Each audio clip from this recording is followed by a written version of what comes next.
오늘 본문에 보면 하나님께서 보라 내가 새 일을 행하리니 이제 나타낼 것이라 이렇게 말씀하십니다.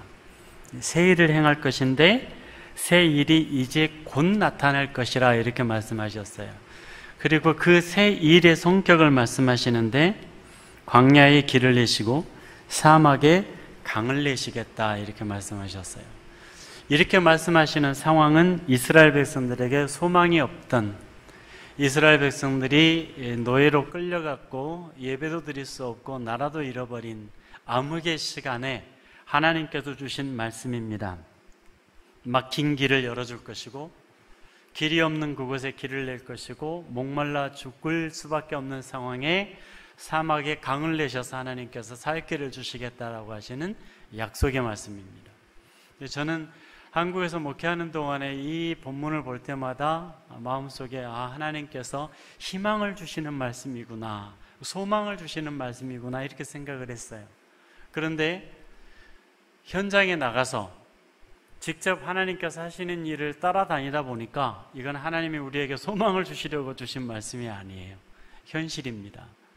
오늘 내가 가는 길에 길이 막혔을 때 하나님께서는 길을 내시고 광야 길이 없는 곳에 길을 내시고 물이 없는 곳에 사막에 강을 내셔서 하나님 지금도 그렇게 바삐 일하시는 살아계신 하나님이십니다.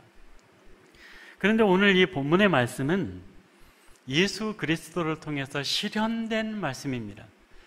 희망이 없던 이스라엘 백성들에게 하나님께서 예수 그리스도를 보내셔서 그들을 구원하시고 빛이 없던 그들에게 빛을 허락하시고 살 길을 허락하시겠다는 하나님의 약속인데 예수 그리스도께서 오셔서 이 일을 행하셨습니다.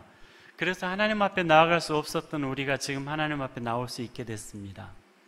죄가 있는 백성이 하나님 앞에 나가면 죽임을 당할 수밖에 없어서 하나님께 못 나가고 제사장이 대신 제사를 지냈는데 지금 이제 우리는 이렇게 하나님 앞에 죄를 지었음에도 불구하고 죽임당하지 않고 이렇게 예배당에 나와서 하나님을 만날 수 있게 된 것입니다.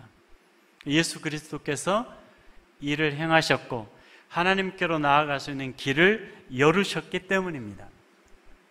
그렇다면 그렇게 희망이 없던 시절에 예수 그리스도를 보내셔서 광야에 길을 내시고 사막에 강을 내시겠다고 약속하셨던 하나님의 약속이 이루어졌다면 그 예수님은 지금 어디 계십니까?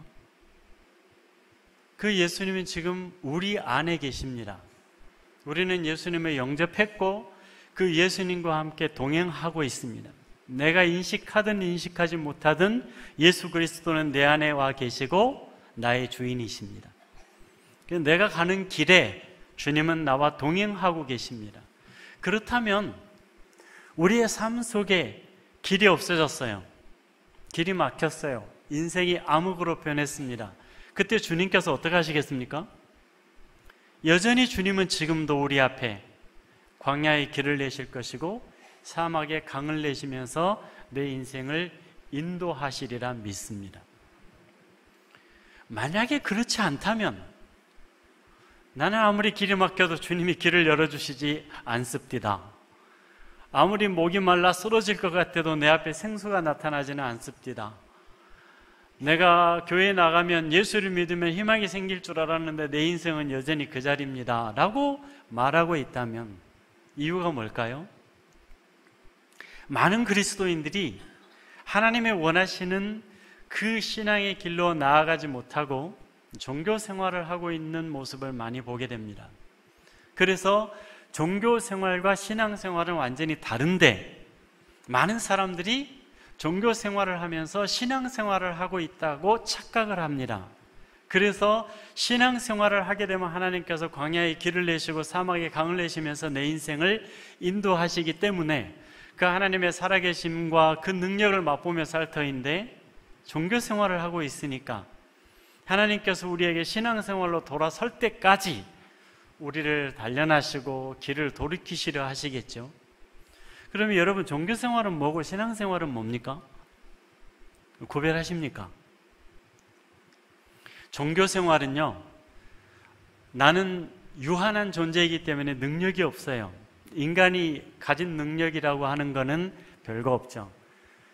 그래서 인간이 스스로 뭔가를 해결할 힘이 너무 부족하니까 힘을 갖고 있는 어떤 존재, 하나님이든 누구든지 간에 힘을 갖고 있는 어떤 신적인 능력 있는 존재에게 빌든 제사를 지내든 영혼을 맡기든 뭐를 하든지 간에 그 신적인 능력이 있는 존재의 힘을 빌려서 내가 원하는 것을 얻어내는 것, 이게 종교생활입니다. 내가 원하는 것을 얻어내는 거예요. 그러니까 내가 원하는 거, 아들을 낳고 싶은데 못 낳으면 옛날에 정화수도 놓고 빌었죠.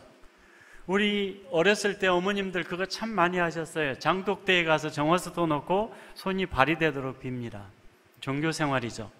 그러니까 내가 할 수 있는 게 없어서 내 자식 잘 되게 해달라고, 또는 아들 낳게 해달라고, 합격하게 해달라고 빌었죠. 선앙당에 가서 빌기도 하고, 불상 앞에 가서 빌기도 하고, 바닷가에 풍어를 위해서 그런 비는 행위들을 굉장히 많이 했죠. 이게 다 종교생활입니다. 그러면 신앙생활은 뭡니까? 신앙생활은 나는 몰랐는데 나중에 깨닫고 보니까 하나님께서 내가 태어나기도 전부터 나를 위해서, 나를 무슨 일을 위하여 만드셨는지 목적을 갖고 만드셨다라는 거, 나도 모르는 가운데 하나님이 나를 만드셨고 나를 구원하셨다라는 걸 나중에 알게 됐어요. 그래서 성경을 읽고 보니까 예수님께서 나를 위하여 죽으셨고 내가 그 은혜로 하나님의 자녀가 됐다라는 걸 깨닫게 됐습니다. 예수님께서 왜 죽으셨느냐 따지고 보니까 이제는 내 뜻대로 살지 않고 주님이 원하시는 대로 살게 하려고 주님께서 십자가의 피값으로 나를 사셨다라는 걸 알게 됐어요. 그렇다면 이제는 내가 내 뜻대로 살 수 없는 인생이 된 거죠. 내가 내 뜻대로 살 수 없다면 하나님이 원하시는 대로 살겠다라고 나를 버리고 이제 하나님이 원하시는 길로 걸어가게 됩니다. 하나님이 다 버리고 오라 그러면 배와 그물도 버리고 나갈 수 있는 사람이 된 거죠. 이게 신앙생활입니다. 가장 큰 차이점이 뭡니까? 종교생활은 내가 원하는 거를 능력 있는 어떤 존재에게 빌어서 얻어내는 것, 이게 종교생활이고요. 신앙생활은요, 나를 버리고 나의 기반까지도 다 버리고 하나님이 원하시는 길로 내가 나아가는 겁니다. 나를 버리고 나를 들여서 나아가는 겁니다. 그러면 지금 우리는 뭐 하고 있습니까? 여러분 종교생활하고 계십니까? 신앙생활하고 계십니까? 매우 다행스럽게도 한국에 와서 보니까 많은 사람들이 딴 데 가서 종교생활 안 하고 십자가 밑에 와서 종교생활 하더라고요.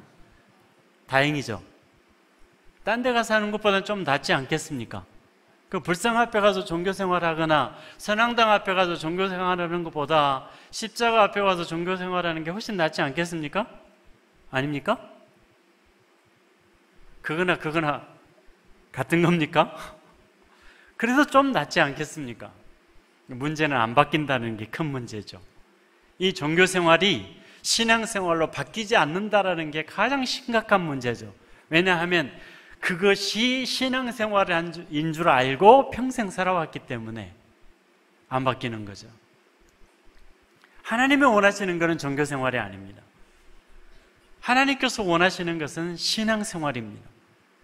그런데 우리는 너무 많은 사람들이 내 기반을 넓혀주시고 이 땅을 기경해 주시고 여기 쌓아주시고 축복해 주세요. 그러면 내가 하나님 앞에 이렇게 헌신하며 살겠습니다. 이렇게 기도합니다. 이번만 성공하게 해주시면, 이만큼만 채워주시면, 이번만큼만 내가 원하는 걸 이루어 주신다면 내가 하나님 앞에 헌신하겠습니다. 이렇게 기도하시는 분, 그거 사실입니까? 거짓말입니까? 뭐라고요? 사진말입니까? 거짓말입니다. 왜냐하면 그렇게 해서 얻었어요. 그럼 약속한 대로 하나님 앞에 그렇게 헌신합니까? 아니에요. 그 다음 욕심이 생겨요. 사업하는 사람들 돈이 많아지면 잘 베풀고 살 것 같죠? 더 큰 사업을 해야 돼요. 욕심이 생겨서. 돈이 더 부족해져요. 그래서 하나님 앞에 종교 생활을 하시는 분들은 결코 신앙생활로 도로 사기가 쉽지가 않습니다. 신앙생활은 하나님이 원하시면 나를 내려놓는 겁니다. 내 기반도 내려놓는 겁니다. 내가 평생 쌓아왔던 기반도 내려놓고 하나님이 원하시는 길로 한 걸음씩 나아갔더니 내가 상상도 해봤던 기반을 하나님이 만들어 주십니다. 내가 한 번도 경험하지 못했던 하나님의 능력을 맛보게 됩니다. 그 하나님께서 형통의 길로 인도하십니다. 즉 하나님께 영광 돌리는 길로 걸어가기 때문에 하나님께서 능력으로 함께 하시고 형통하게 해주셔서 하나님이 영광 받으시는 겁니다. 그런데 우리는 종교 생활을 하면서 형통하게 해달라고 기도합니다. 형통은 신앙생활을 할 때 얻어지는 게 형통인데 종교 생활을 하면서 형통을 달라고 기도합니다. 앞뒤가 안 맞아요. 그래서 30년 전의 기도나 10년 전의 기도 제목이나 지금 기도 제목이나 여러분의 20년 후의 기도 제목이나 30년 후의 기도 제목이 다 똑같습니다. 이번만 허락해 주시면, 이번만 채워주시면, 이번만 합격하게 해주시면 똑같습니다. 그래서 새벽 기도 시작하면 고민도 안 하고 입에서 줄줄줄줄 나와요. 몇십 년 외운 거니까.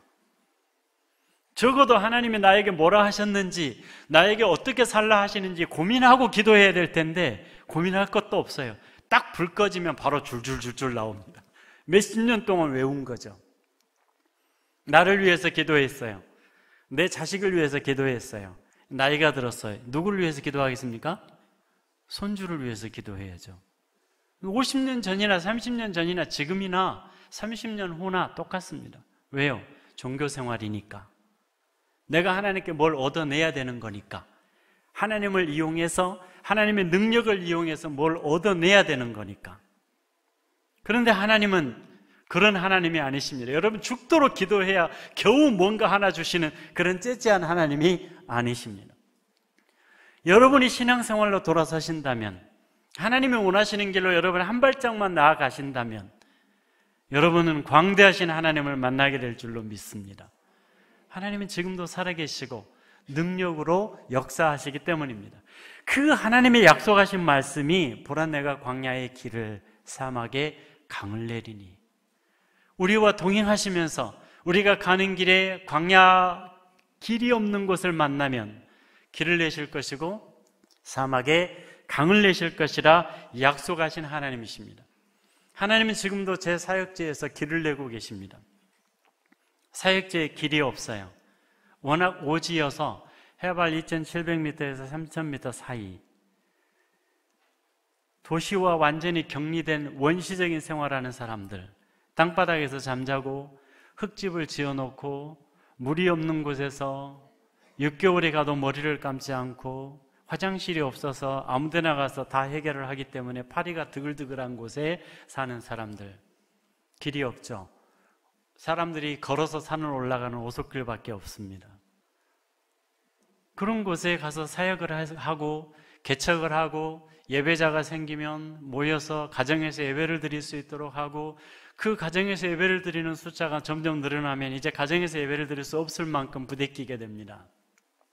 그러면 하나님께서 한국에 이름도 얼굴도 모르던 분들을 나에게 연락을 해오게 하십니다. 갑자기 어느 분이 일어나서 건축원금을 하고 싶습니다. 그래요. 하나님이 또 뭔 일을 시작하셨구나. 갑자기 어느 교회에서 건축을 하고 싶습니다. 예배당이 없어서 부대낀다는 소식을 들었습니다. 그러면 하나님께서 일을 시작하신 겁니다. 그러면 그때부터 건축을 하기 시작을 했습니다. 건축을 하려면 자재를 옮겨야 될 거 아닙니까? 길이 있어야 될 거 아닙니까? 물이 있어야 공사를 하고 시멘트를 비빌 수 있을 거 아닙니까? 그러면 하나님께서 길을 여시기 시작을 하십니다. 적어도 경운기가 들어갈 수 있는 길, 차가 들어갈 수 있는 길을 여시고, 물공사를 통해서 그 물이 없어서 6개월 동안 머리도 안 감는 사람들의 삶 속에 하나님께서 물공사를 통해서 물길을 여십니다. 지금도 하나님은 그렇게 일하고 계십니다. 그렇게 열린 길이 너무 위험하죠. 너무 위험해서 임시로 흙길을 이렇게 파내가고 오솔길을 파내가지고 길을 만들었기 때문에 제가 차를 몰고 올라가면 우기가 되면 길이 물과 함께 땅으로 가라앉아요. 이렇게 계곡을 이렇게 커브를 돌면 물이 내려오는 계곡이니까 길이 이렇게 물을 흘려보내면서 물을 잔뜩 머금고 있다가 육중한 차가 들어가면 차와 함께 길이 그대로 내려앉습니다. 그러면 절벽 아래로 떨어져 내려나가죠. 절벽 아래로 떨어져 내려가지 않기 위해서는 방법이 하나밖에 없어요. 차의 무게가 그 길을 누르기 전에 통과해 버려야 됩니다. 여러분 어렸을 때 썰매 타보셨죠?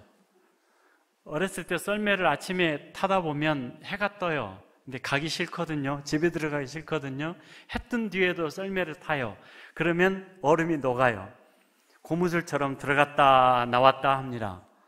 그 고무줄처럼 쑥 빠져 들어가는 곳에서 물에 안 빠지고 썰매를 계속 타려면 어떻게 됩니까?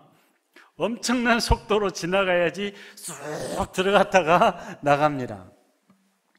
그것처럼 차를 운전해야 되는 거예요. 그래서 쏜살같이 지나가 버립니다. 우당탕탕. 길이 넓지도 않아요. 옆에는 낭떠러지예요. 거기서 어떻게 하자고 우당탕탕 가는지 모르겠지만 일단은 길과 함께 떨어지지 않으려면 그렇게 다녀야 됩니다. 그렇게 다니다 보면 하나님께서 위험해서 못 봐주시겠는지 어느 날 갑자기 정부의 지원을 받고 동네에서 모아가지고 시멘트 포장길을 만들기 시작을 합니다. 그렇게 해서 시멘트 포장길이 들어서기 시작하면 안심하고 다니기 시작하죠. 안심하고 다니는 게 얼마 가지를 않습니다. 다른 데 또 개척해야 되니까. 다른 데 또 개척을 해서 또 그런 위험한 길을 다니다 보면 하나님께서 또 길을 내시고 길을 까시고 물을 내시고 하나님은 여전히 지금도 살아서 역사하시고 이 약속의 말씀을 이루고 계십니다.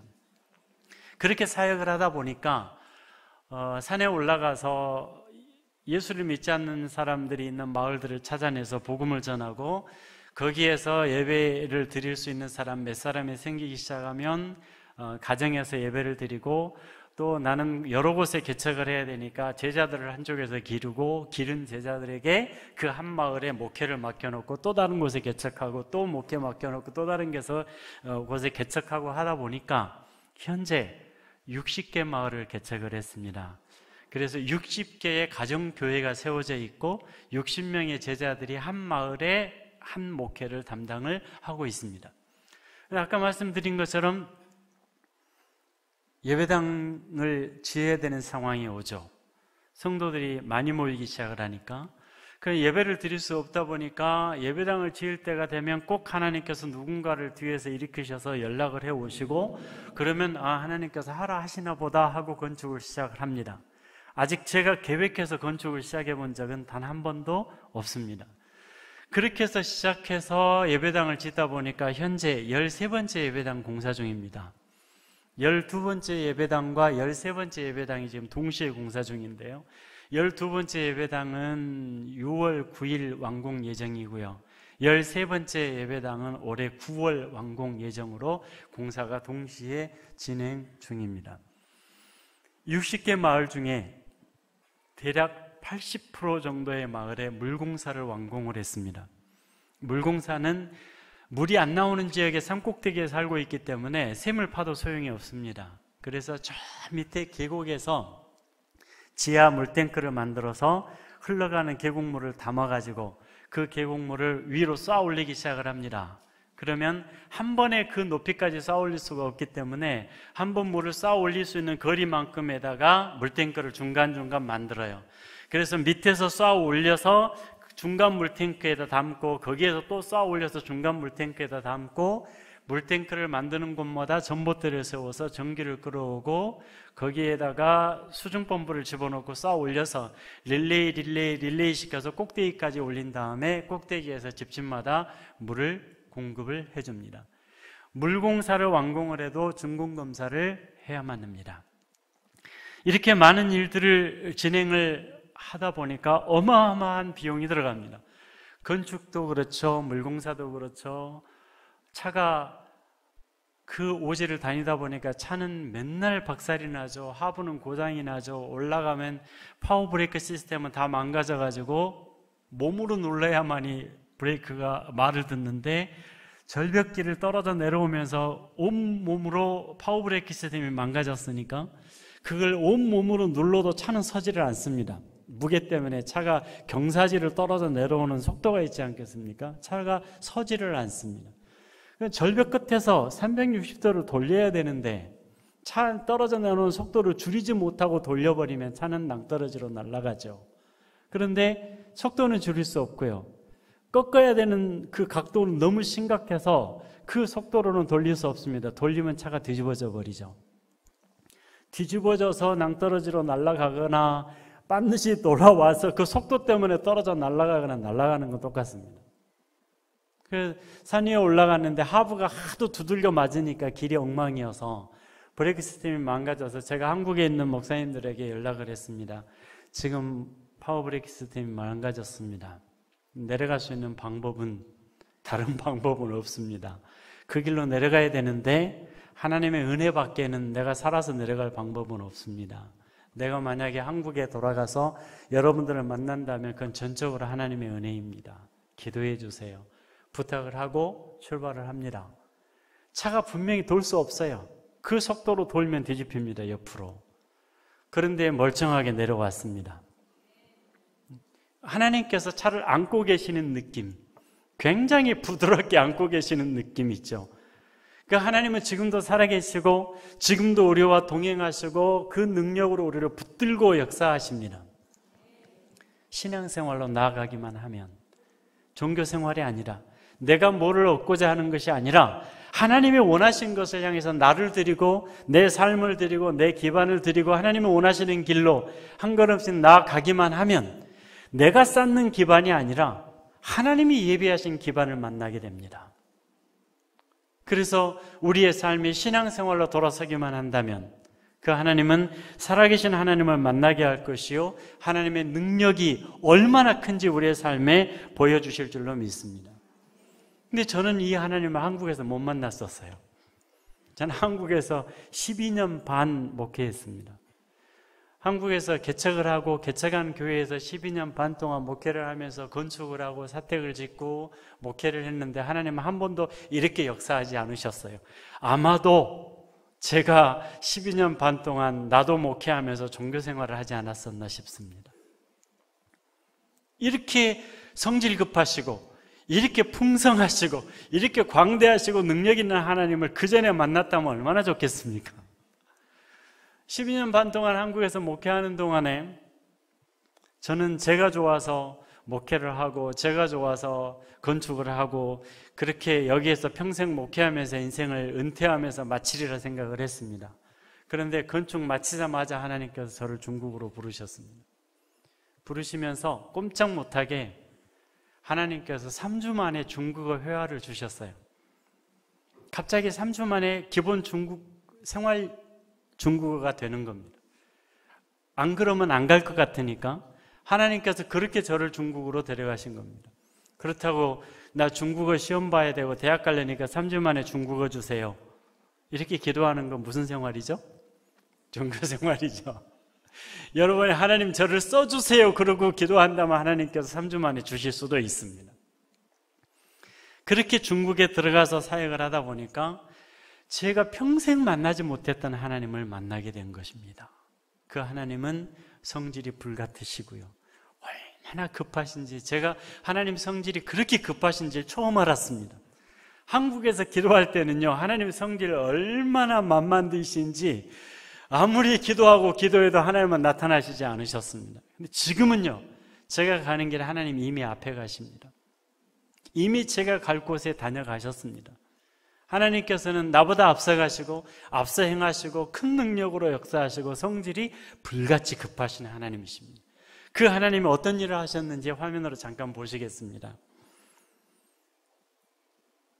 이거 아니죠? 네. 제가 사역하는 곳은 지형이 저렇습니다. 중국의 서남부 끝, 미얀마, 티벳, 미얀마, 라오스, 베트남하고 국경지대, 히말라야 산맥이 거기까지 내려와서 고원을 이루고 있는 고산지대입니다. 다음 사진이요. 가야 될 곳은 길이 저렇게 생겼습니다. 차를 운전하고 올라가면 핸들이 한 번에 꺾여 돌아가지가 않습니다. 그럼 올라가다가 앞으로 코를 박아요. 코를 박고 뒤로 뺐다가 한 두세 번 코를 박았다 뺐다 하면서 꺾어 돌려야 되는데 문제는 후진을 최대한 끝까지 후진을 해야 각도가 좀 나오지 않습니까? 돌릴 수 있는 각도가. 최대한 끝까지 내리면 길이 지금 이렇게 생겼는데 최대한 끝에서 내렸다가 자갈길에 바퀴가 돌아버리면 못 올라가고 돌아버리면 뒤에 낭떠러지로 날아가는 거죠. 그런 길로 꺾고 돌아가야 되는데 지금 저 길은 완전 절벽입니다. 바위를 깎아서 길을 내야 되니까 바위를 깊이 깎아 들어가지 못하는 거죠. 그러다 보니까 차가 한 대가 딱 들어가는 폭밖에는 길이 안 나옵니다. 오토바이 한도만 만나도 교차가 안 돼요. 뭘 만나면 경운기를 만나든가 뭐를 만나면 길을 교차할 수 있는 곳까지 300m 내지 500m 후진을 해야 됩니다. 차 바퀴가 한 대 놓고 딱 양쪽에 놓고 나면 옆에 공간이 별로 없어요. 조금만 틀어지면 낭떠러지 아래로 날아갑니다. 저 절벽에 낭떠러지 아래는 끝이 보이지가 않습니다. 그렇다고 저렇게 위험하니까 저 선교지에 가면 안 되겠다 하지 마십시오. 한국 분들이 오시면 사고가 났다 하면 사고 처리가 너무 어렵습니다. 저곳에는 영사관이 없어요. 그래서 다른 성, 사천성까지 날아가야만이 영사 처리가 됩니다. 그래서 한국 분들이 오시면 안전한 곳만 모시고 갑니다. 오실 때 걱정 없이 오십시오. 다음 사진이요. 산을 올라가면 사는 모양이 저렇습니다. 마을에 딱 들어가면 흙으로 이렇게 흙벽돌을 찍어서 벽을 올리고요. 집을 짓는데 방 안에 들어가면은 딱 네모나게 하나입니다. 각 방이 있다거나 문이 있다거나 부엌이 있다거나 화장실이 있다거나 그러지는 않습니다. 그냥 딱 네모나게 저렇게 집안이 하나로 되어 있고 집안은 저렇게 땅바닥입니다. 그리고 땅바닥 한가운데다가 홈을 파가지고 저렇게 모닥불을 피우고 거기에다가 저렇게 지금은 주전자가 걸려 있죠. 거기다가 물을 끓여서 차를 타줍니다. 처음에 올라가서 사역을 하려고 들어갔는데 제게 이렇게 딱 잔을 물을 따라가지고 거기다가 손으로 흙 묻은 손으로 녹차가루를 툭툭 떨어뜨려가지고 먹으라고 딱 주는데 딱 쳐다보니까 처음에는 이렇게 하얀 컵이었을 것 같아요. 시큼한 컵이에요. 상체이가 나고 상체이가 안 난 자국 없이 상체이가 다 나고 그 사이에 때꼽 자국가 끼어 들어갈 만큼 끼어 들어갔고 까만 컵이에요. 제가 하나님께 기도했어요. 하나님, 제가 지금 이걸 마셔도 살아서 산을 내려갈 수가 있겠습니까? 주전자에서는 저기다가 물을 끓이니까 까만 딱지가 덕지덕지 붙은 게 물을 따를 때 뚝뚝 떨어져서 같이 내려옵니다. 저기에다가 요리를 합니다. 저 주전자를 내리고 둥그런 남비를 딱 걸쳐 올리죠. 그 둥그런 남비에다가 온갖 신선하고 다양한 야채를 다 가지고 와요. 그리고 집어넣습니다. 집어넣고 여러분 삼겹살 드시면은 그 기름이 흐르죠. 그걸 모아놓으면 어떻게 변합니까? 응고되죠. 하얗게. 그걸 모아놨다가 그걸 뚝 띄어서 집어넣고 들들들 볶습니다. 그러면 콩나물도 돼지기름 맛, 무도 돼지기름 맛, 무슨 야채를 넣어도 똑같습니다. 솥은 하나입니다. 그 솥 하나에다가 야채를 넣고 들들들 볶은 다음에 덜어내고 닦지도 않고 거기다가 다른 야채 넣어가지고 또 돼지기름 넣고 들들들 볶아냅니다. 그러니까 모든 음식이 다양할지라도 맛은 모두가 다 돼지기름 맛입니다. 저기에서 잡니다. 땅바닥에서. 제가 처음 사역을 시작할 때는 소금도 없고요. 양념도 없고요. 아무것도 없는 삶이었습니다. 지금 14년째 사역을 하면서 마을이 전체적으로 바뀌기 시작하는데 지금은 이제 소금도 쓰고 양념도 쓰고 살림도 조금씩 바뀌고 깨끗해지기 시작을 했습니다. 물공사를 해주고 삶을 통째로 바꾸라고 강조를 하니까 이제는 조금씩 바꿔져서 많이 깨끗해졌습니다. 다음 사진이요. 저렇게 살죠. 이 밭에 나가서 일을 하는데 비가 오면 저 신발 속으로 흙모래가 다 들어갑니다. 흙모래가 다 들어가서 걸을 때마다 모래가 이렇게 살껍질을 다 깎아내죠. 한 번은 너무 심각해서 제가 마음이 아파서 신발 좀 벗어보라 그랬습니다. 상처난 데 좀 치료해주고 만져주려고. 그 상처난 데가 한 군데도 없어요. 왜 그렇겠습니까? 이미 발등도 다 발바닥처럼 단련이 돼가지고 웬만한 모래가 들어가도 상처가 안 날 정도로 두꺼워져 있습니다. 다음 사진이요. 산을 올라가면 가는 길은 험한데 올라가면 저렇게 구릉이 펼쳐집니다. 저 지역을 운귀고원이라 그럽니다. 히말라야 산맥이 운남성 서쪽까지 쭉 뻗어와서 만년설산들이 있고 그 산맥이 만들어 놓은 고원지대가 펼쳐지면서 산을 올라가면 한국 산은 뾰족해갖고 사람이 못 사는데 중국의 저쪽은 산을 올라가면 절벽 고생고생하면서 딱 올라가고 나면 구릉이 펼쳐지는데 농사를 짓고 살만한 땅들이 산꼭대기에 저렇게 펼쳐져 있습니다. 저 지역에 지금 13개 마을이 숨어 있습니다. 이 골짝 저 골짝에서 13개 마을을 복음을 전해서 13개 마을에 가정교회를 세운 다음에 한가운데 지역에다가 예배당을 지었습니다. 다음 사진이요. 저 사진을 보시면 음식이 다양하죠? 재료가 굉장히 다양합니다. 두부도 있고요, 무도 있고요, 두부피라 그래서 껍질처럼 만들어 놓은 두부도 있고요, 돼지고기도 있고, 닭고기, 토종닭 닭고기도 있고, 다양합니다. 맛은 다 똑같습니다. 처음 사역을 하러 올라갔는데 주식이 감자와 옥수수밖에 없어요. 쌀이 없어요. 그런데 사역을 이제 오랜 동안 하다 보니까 길이 열리고 길이 열리면 경제문화 교류가 이루어지죠. 그래서 뭔가 가축이라도 길러서 갖다 팔고 쌀을 사올 수 있게 된 거예요. 그래서 이제 귀한 손님이 오면은 명절 귀한 손님 이럴 때는 쌀밥을 해 먹습니다.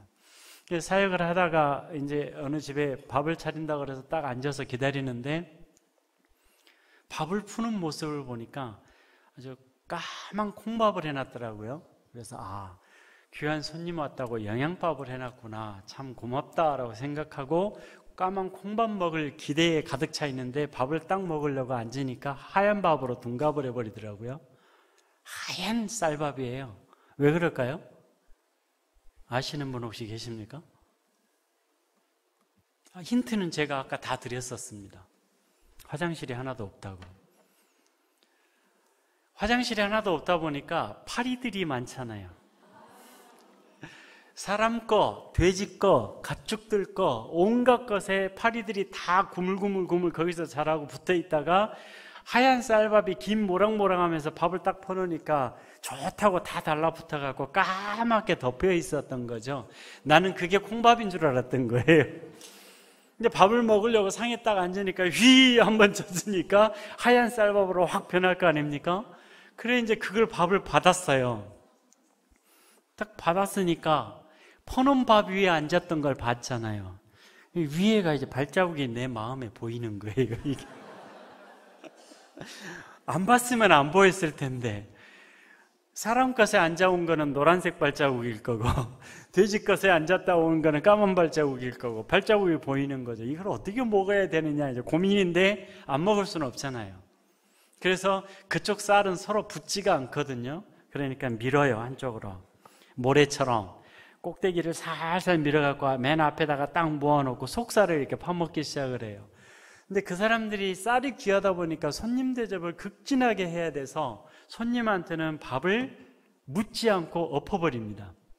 그러니까 누군가의 공기에 홈이 좀 생겼다, 공간이 생겼다 그러면 한 사람이 이만한 함지박에다가 쌀을 담고 한 손으로 큰 주걱을 가지고 다니면서 몰래 뒤를 빙빙 돌다가 누군가의 밥그릇에 공간이 생기면 확 와서 엎어버리는 거예요. 이거 엎어버리면 난감해지기 시작을 합니다. 어디까지가 새 밥이고 어디까지가 내가 밀어놓은 파리발자국 밥인지 구별이 안 되거든요.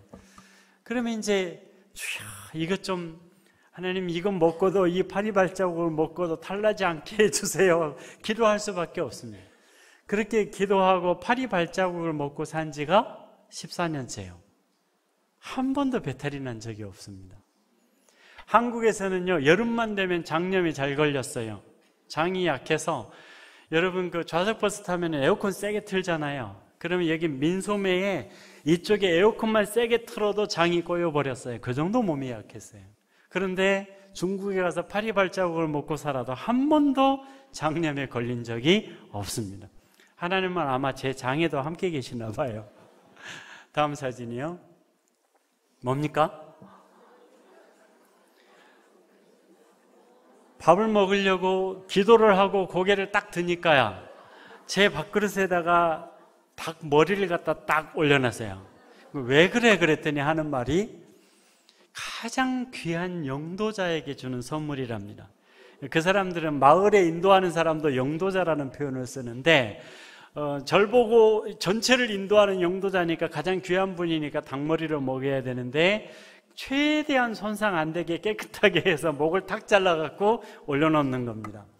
그래서 도무지 못 먹겠어요. 그래서 주여 어떡합니까 하고 고개 숙였다가 고개를 딱 드니까는 내 앞에 제자가 보여요. 그 마을의 목회를 맡겨놓은 제자가. 그래서 얼른 옮겨주고 하는 말이, 나는 전체 마을을 관장해야 되지만 이 마을의 영도자는 너다. 먹어라. 그리고 옮겨줬더니 먹기 시작하는데 옆에서 제가 기가 막히더라고요. 벼슬부터 뜯어먹어요.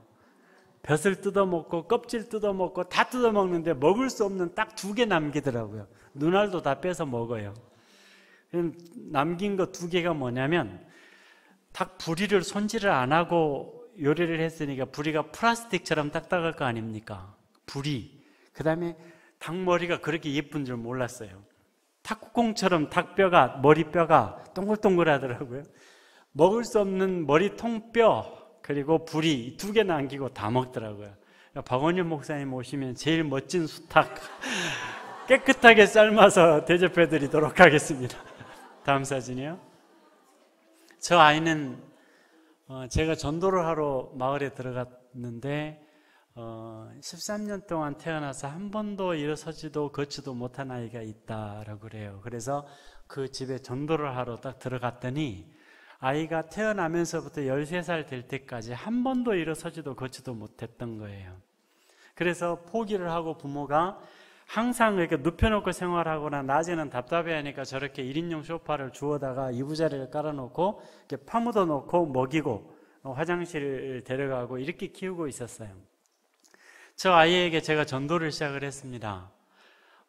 그랬더니 갑자기 어머니가 저렇게 이 아이의 목 밑에 가슴을 이렇게 딱 손으로 짚어요.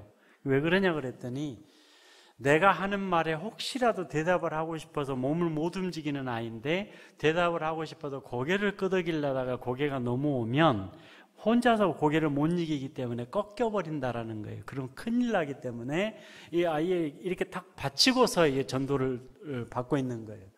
저 아이에게 새하늘과 새 땅에 대해서 설명을 했습니다. 그때가 되면 하나님께서 새 몸을 주시는데 너도 다른 아이들처럼 일어서서 걷고 뛰고 찬양할 수 있다.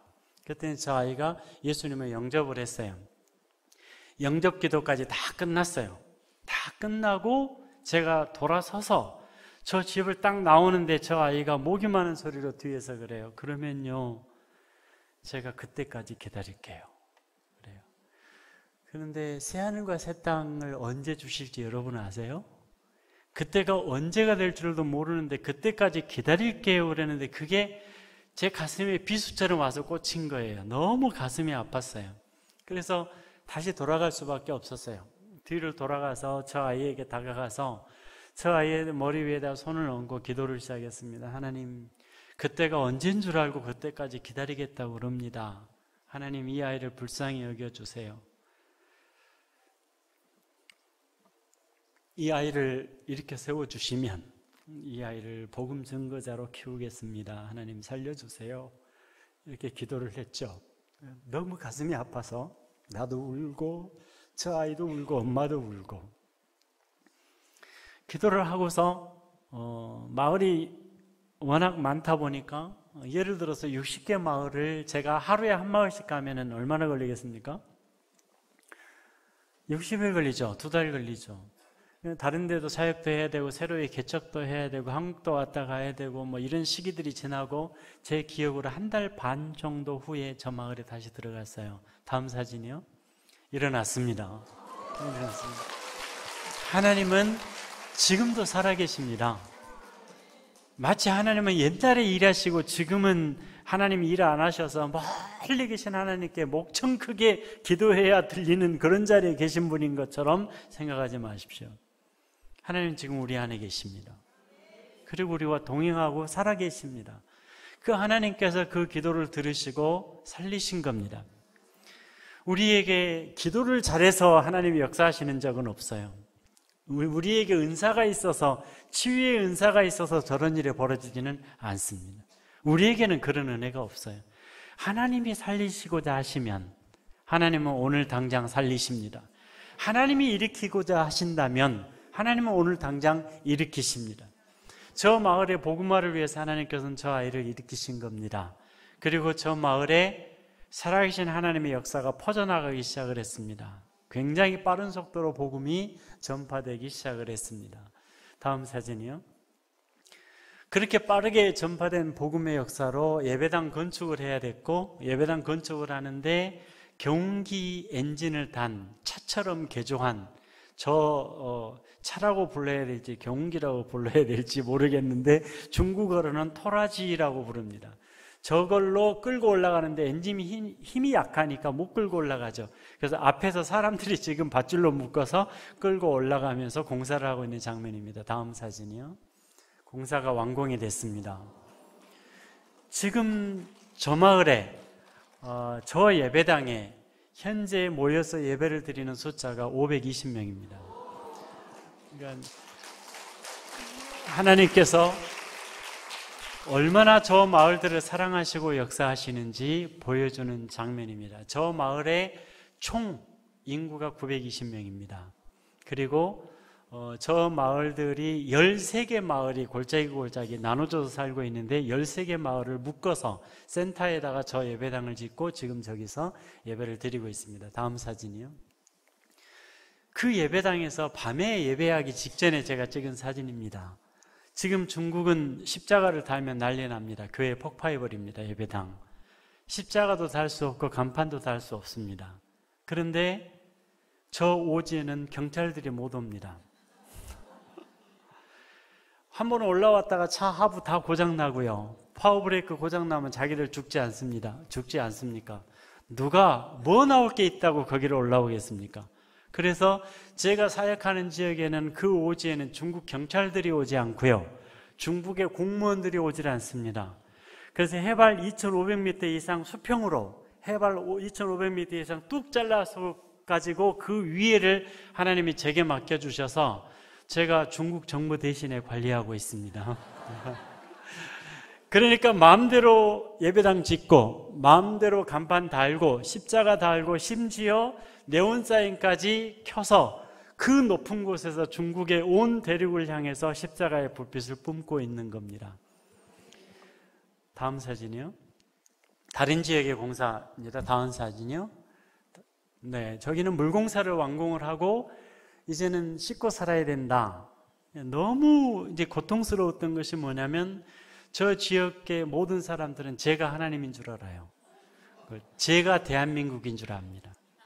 그러니까 대한민국에서 누가 저를 따라서 저기 들어가면 다 나처럼 이런 사역을 하는 사람인 줄 알아요. 평신도가 따라와도 이런 사역하시는 사람인 줄 알고 저분 올라가서 설교 한번 더 해달라고 그럽니다. 그러다 보니까 그 사람들은 문제가 생기고 고통스러운 일이 생기면 제가 가서 이렇게 마을에 가면은 모두가 제게 와서 안겨요. 남자도 와서 안기고 여자도 와서 안기고 문제가 있으면 저한테 안겨서 펑펑 울어요. 그러면 이제 제가 기도를 해줄 거 아닙니까? 근데 키가 작아요. 소수민족들이. 키가 작다 보니까 여기 와요. 다 여기 오는데 딱 안으면 여기 오는데 여기에 머리가 있지 않습니까? 6개월 안 감은 머리. 그리고 제 코가 어느 방향으로 있습니까? 아래 방향으로 있어요. 코가 앞에 방향으로라도 있으면 좀 나은데 아래 방향으로 코가 뚫려 있어요. 그러니까 이 머리 6개월 안 감은 머리에서 올라오는 냄새가요 기절할 정도입니다. 그런데 제가 기도하는 동안에는 숨을 안 쉬나 봐요. 기도하고 있는 동안에는 몰라요. 근데 기도 끝나고 숨을 딱 쉬는 순간에 기절할 것 같아요. 못 살 것 같아요. 그래서 물공사를 다 해주고 위생교육을 시킵니다. 이제 물이 있으니까 감아라. 행주 좀 빨아서 써라. 내 눈에는 걸레다. 자기들은 깨끗하대요. 밥을 차리면 그 썩은 것 같은 걸레로 밥그릇 쓱 문지르고 그냥 차립니다. 닭기름 묻어있고 다 묻어있는데 그 시커먼 걸레 갖고 쓱 문지르고 밥을 차리는데 그걸 먹어야 되는 거예요. 지금은 하도 교육을 했더니 이제는 행주도 빨고요. 이제는 그릇도 깨끗이 씻고요. 생활이 완전히 달라졌습니다. 물공사를 해놓고 씻고 살아라 하니까 모범적으로 애들 둘을 저렇게 깨끗이 씻겨가지고 전통옷 입혀서 이제 우리도 씻고 삽니다 하고 대표로 내보낸 거예요. 조사를 해봤더니 자기들은 안 씻고 애들만 씻어서 내보낸 거예요. 다음 사진이요. 낮 12시에 예배하는 장면, 예배당을 짓기 전에 가정에서 예배하고 있는 장면입니다. 다음 사진이요. 다른 지역에 저 예배당이 제가 두 번째로 지은 예배당입니다. 예배당을 짓고 나서 입당 예배를 드리기 위해서 제가 이제 산을 올라가서 저리로 들어가야 되는데 저를 기다리면서 찬송하고 있습니다. 그래서 제가 들어가면 이제 줄줄이 따라 들어가서 예배를 드리기 위해서 찬양하고 있는데 전통 옷을 입고 있죠. 다음 사진이요. 지금 저기 보시면 그 십자가를 가리고 있는 키 큰 청년이 있고 그 키 큰 청년의 턱을 이렇게 딱 받치고 있는 미소가 아름다운 형제가 있습니다. 29살. 이 형제가 저 지역에 목회를 맡겨놓은 제자였습니다. 근데 이 형제가 혼자서 열심히 너무 과해서 이 마을에 예배당을 다 짓고 예배당 글씨를 마무리해서 다 붙여야 되는데 전기가 자꾸 들어왔다 나갔다 하니까 공사를 못하고 있다가 전기가 들어오니까 사람을 불러야 되는데 또 전기 나갈까봐 아무도 부르지 않고 사다리를 세우고 지붕 꼭대기로 올라가서 글씨를 드릴로 뚫고 글씨를 이렇게 붙이려고 올라갔습니다. 다음 사진이요. 떨어져 버렸어요. 사다리가 잘못돼서 위에서 떨어졌는데 떨어질 때 바닥에 시멘트 바닥에다가 여기 뒷머리를 때리고 떨어져 버렸어요. 제가 저한테 수도 없이 그 마을에서 연락을 했는데 제가 다른 산에서 전도를 하고 있어서 신호가 안 터졌어요. 저녁 8시쯤 돼가지고 다른 산에서 이렇게 내려왔는데 신호가 터지는 경계점에 딱 들어서니까 핸드폰이 난리가 났어요. 그래 보니까는 떨어져서 지금 면단위 병원으로 갔더니 면단위 병원에서 우리 손 못 댄다, 큰 데로 가라 그래서 군단위 병원으로 옮겨서 막 병원에 도착해 있다 그래요. 그래서 그 병원에 달려가가지고 머리에 딱 손을 얹어보니까 제가 환자를 얹어봤어도 그렇게 뜨거운 머리는 처음이에요. 뇌압이 높아져서 두 눈이 이렇게 밀고 나오고 있고요. 맥박이 뛰는데 손을 얹어놓고 없을 정도로 심각하게 맥박이 뛰고 있어요. 병원에서 저를 보고 하는 말이 이 병원에서 수술을 하는 것도 너무 위험하다. 하지만 큰 병원으로 옮겨야 되는데 옮기기 위해서는 여기서부터 4시간을 달려야 되니까 차라리 수술에 동의를 해주면 최선을 다해보겠다 그래요. 할 수 없이 수술에 동의를 해줬습니다. 6시간 정도 수술을 하고 새벽 3시에 딱 나왔는데 다음 사진이요. 3시에 나왔는데 저런 모습으로 딱 나왔는데 의사가 제 손에다가 요 부분에서 수술은 잘 했는데 거기에서 떼는 거다 그러면 손에다가 이만한 조각을 딱 쥐어줘요. 그걸 손에다 딱 잡는 순간에 소름이 끼치더라고요. 왜냐하면 한국에서 그렇게 많은 뇌수술하는 환자들을 봤어도 조각을 떼내서 내 손에 쥐어준 의사는 한 사람도 없어요. 거기다가 이 부분이라고 그러면 등 쪽으로 신경이 전달되는 쪽 아닙니까? 그 순간에 온몸에 전율이 일어요. 이 사람이 살 수 있을 것인지, 산다 해도 정상으로 회복될 수 있을 것인지. 그래서 의사에게 물었어요. 정상으로 돌아올 수 있느냐? 모르겠다. 살 수 있느냐? 모르겠대요. 자기들은 최선을 다했는데 기다려봐야 된대요. 깰 수 있을지 없을지.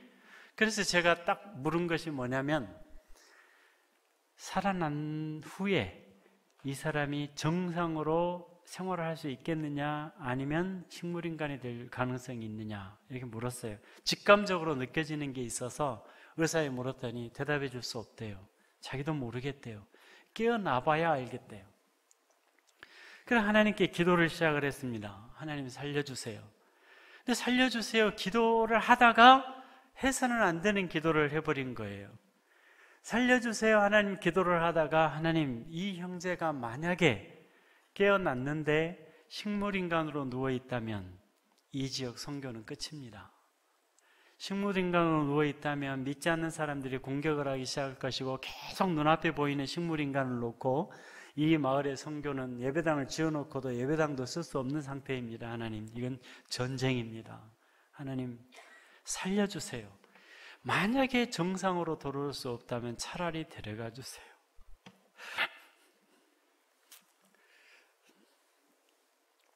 해서는 안 되는 기도를 하고 만 겁니다.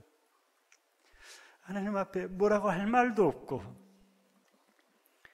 이 형제가 식물인간으로 남아있다면 그곳에 예수 믿는 사람들도 더 이상 신앙생활을 할 수 없는 상태가 될 것이고, 하나님 차라리 식물인간이 될 거라면 차라리 데려가시는 게 더 좋겠습니다. 근데 왜 하필 저 형제여야 됩니까? 선교하러 온 사람은 전데 왜 하필 저 형제를 데려가십니까? 라고 하나님 앞에 기도를 했는데 하나님께서 결국 저 형제를 데리고 가셨어요. 데리고 가시고 장례를 치러야 되는데 그 장례 날짜가 하필이면 입당예배 날짜하고 겹쳤어요. 입당예배 행사가 3가지가 예약이 되어 있었습니다. 한국에서 의사들도 들어오고 손님들이 들어와서 입당예배 행사에 참여하고 의료 선교를 하고 산상 총전도 집회, 이렇게 3가지 행사가 잡혀 있는데 그날 장례 예배까지 드려야 되는 거예요. 혼자서 그 모든 걸 책임져야 되고 혼자서 그 행사를 다 하루 동안에 주관을 해야 되는데 기가 막히더라고요. 하나님, 도대체 이유가 뭡니까? 하나님이 13살 된 못 걷는 아이도 일으키시는 하나님, 제자의 부인 중에 사망 선고를 받았는데 그 제자 부인 병원에 기도하고 하나님께서 살리셨습니다. 병원에서는 장례 준비하라 그래서 관 짜고 무덤을 파고 있는데 하나님이 살리셨어요. 그래서 무덤 파고 있는 사람들 속에 걸어 올라갔습니다.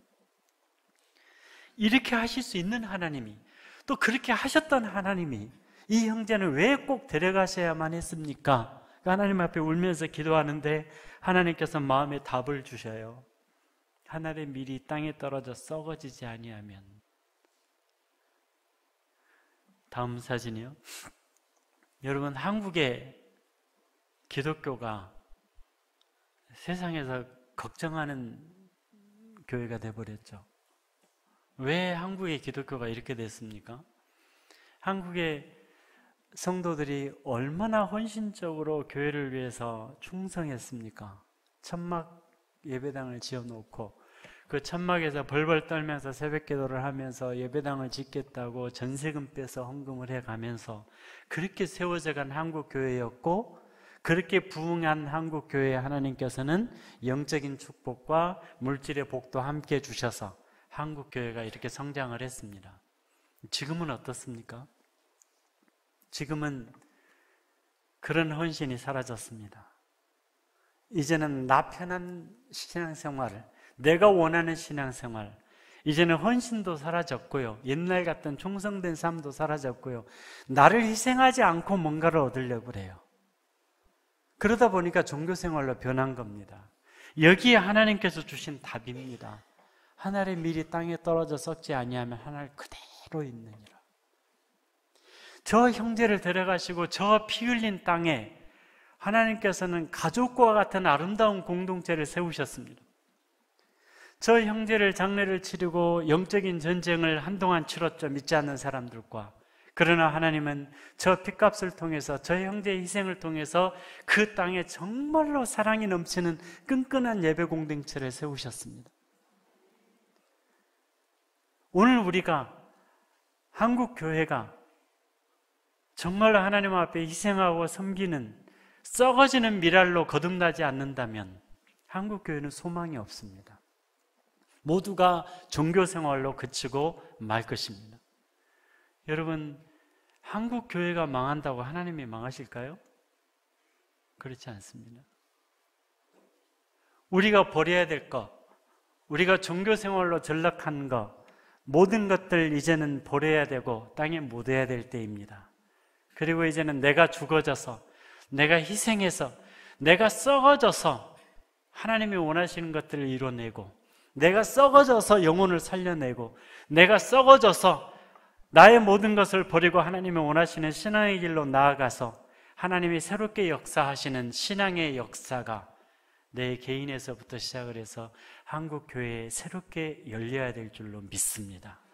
그럴 때 하나님은 우리 앞에 여전히 살아계신 하나님으로, 능력의 하나님으로, 불같이 역사하시는 하나님을 우리에게 다시 역사하시게 될 줄로 믿습니다. 이 교회와 우리 모두가 다시 내가 썩어지고 죽어지고 희생하는 신앙생활로 거듭나서 나를 버리고 희생하며 나아가는 그 길에 형통케 하시는 하나님의 동행하심이 함께 하시기를 주님의 이름으로 축원합니다.